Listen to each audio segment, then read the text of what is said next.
Welcome to Luca is a Billionaire, where the only thing I invest in is your answers.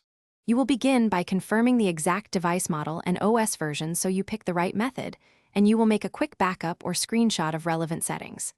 Next, enable developer options or open accessibility immediately.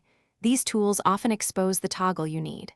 Once done, navigate to touch or input controls. Do not guess, because menus differ by model. Follow the first toggle steps now, turn off touch input, or enable a touch blocking service. Then test briefly to confirm progress. Now you handle the trickier configuration. Install a trusted touch blocker app or enable the specific input driver setting. You will adjust sensitivity and gesture parameters carefully. Small changes matter, so lower sensitivity or disable gestures step by step and test after each change. If the screen still responds, force stop or disable apps that overlay the screen, then reboot to apply driver-level changes.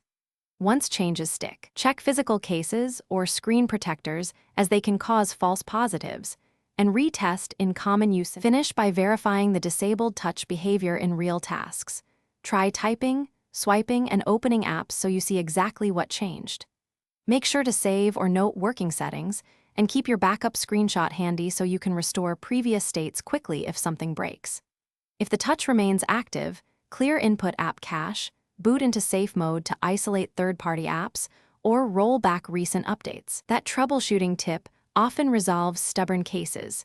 Then reapply the precise toggle or driver change once stable.